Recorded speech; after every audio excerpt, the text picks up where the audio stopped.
let's take a look at two sets. We'll call them A and B. So here is my set A, and here is B.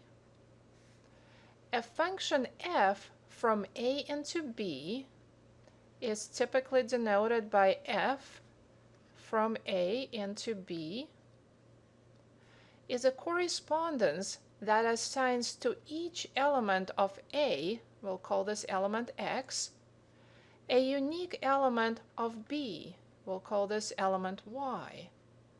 Here is a graphic representation of this correspondence. To every element of X, there corresponds a unique element Y of B. There are several ways that we can communicate this. We can say that F maps X to Y. We can also say that Y is the image of X under F. And here is the most familiar notation. We say that f of X is equal to Y. Now let's take a look at some more vocabulary. The set A is called the domain of F. So this is the domain of the function f. The set B is called the codomain.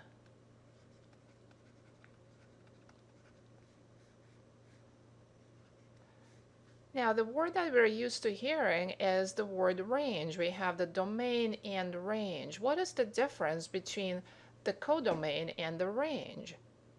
Well, the codomain is just any set that the elements of A go into. In other words, we don't have to have every point of B have something from A mapping to it.